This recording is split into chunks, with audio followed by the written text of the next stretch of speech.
you saw something interesting with the WTI and the Brent crude oil markets, and I promised the audience that this is going to connect back to what we're seeing with Artemis.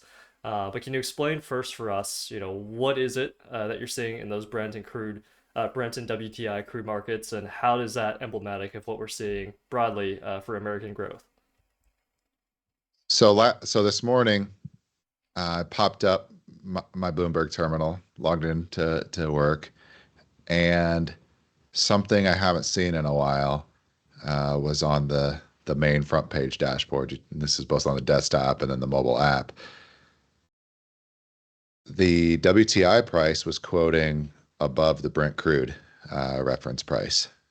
And I've got the graph here on the right because there's a lot of futures, different deliveries, et cetera. So it's kind of tough or difficult to do a pure apples to apples of what price is at any given point in time. But for the whole series, the whole chain, including the spot market deliveries,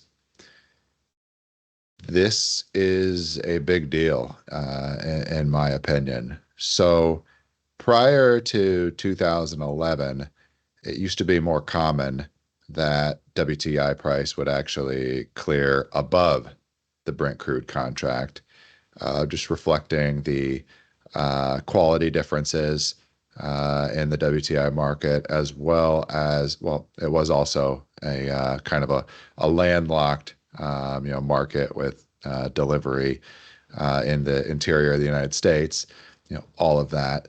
But over the course of the aftermath of the 2008 crisis, I think from my read, we saw a lot of kind of structural implementations put in place so that the direction of premium actually revert or like flowed the opposite direction instead of east to west from Atlantic to or across the Atlantic from the North Sea fields and those local consumption economies towards the Gulf of the Americas and the WTI crude pricing venue.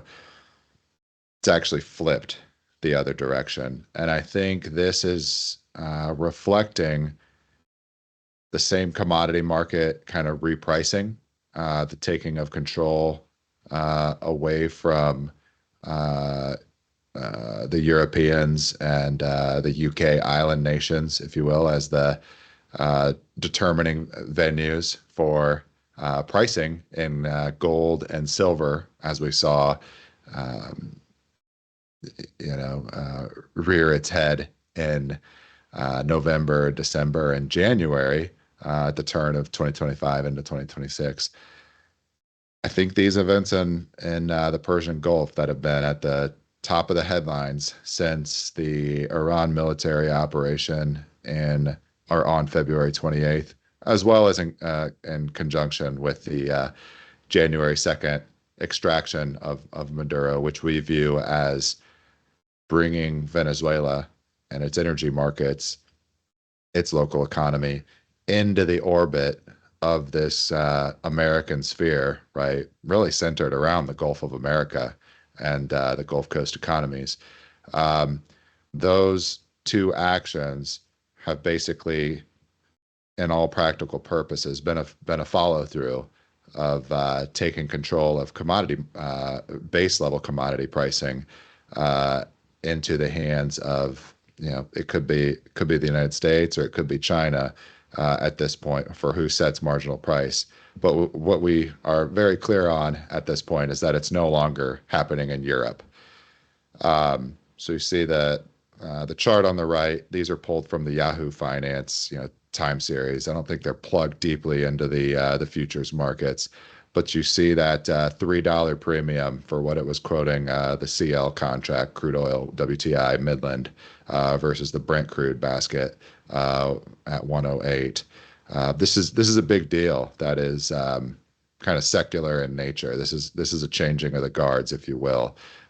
Basically a reversion of post 2008 kind of policies and structure that was put into place to put, in my opinion, the the U.S. economy and its domestic capital markets on the back foot in support of foreign interests. So then, beside that, today we get this headline on the terminal for the Brent change tracker, and what this is we talk about the settlement of the futures market contracts. You've got to actually get the physical product to market, right, to deliver into the ultimate consumer. And the firms that do this it could be the oil majors who are involved as, the producers in this specific, oil commodities market. But then you also bake in the trading houses that we've talked about before, who align themselves with certain kind of geopolitical power factions. We've gone over this, especially in light of the Russian divestiture of its international oil production assets. That's still in limbo, right? Still waiting to be worked out. But what we saw in April for the chain cargoes loading was seven total crude cargoes, which is it's pretty low. What you're seeing from the traders here actually is this is one of a few conditions you would look for to set up a bullish squeeze. You would also want to see those cargoes kind of concentrated into one owner, or one deliverer, or a small consortium of deliverers, which isn't really the case here, right? We've got those seven cargoes spread across Gunvor, which is historically Russian aligned, Chevron, a U.S. major, Mitsui, and then Trafigura and BP, one each. So you've got a spread across the geopolitical factions besides Gunvor with three. But I think the key thing, 5 WTI Midland cargoes. This is not unusual since 2023. We've seen a lot of production out of Brent crude shut down, and basically since the Russia-Ukraine conflict really geared up, you've seen most of the supply for delivery into the Brent crude settlement and delivery monthly loadings sourcing from the domestic U.S. market in the first place. So I think the net, as we're talking about Iran, we have a view of how we've kind of put the pieces together, what it means for knocking out of the IRGC, which is aligned with certain European capital factions, and putting in place a civilian government, or that already exists, right? But aligning the energy cash flows towards a civilian government in Iran, which will be friendly towards the build out of a key piece of real estate on the new Silk Roads, right? Or what we call today the Belt and Road Initiative, right? So that's what's going on. But I think this key signal you're seeing show up this morning with the Brent WTI premium flippening. That is a huge result, and it followed Trump's address to the nation, which didn't quite spell out the geopolitical framing and the capital markets wars framing that we try to kind of say the quiet parts out loud that maybe the media or our political leaders can't say. But from the speech, the delivery last night, he hit all of those notes while not making it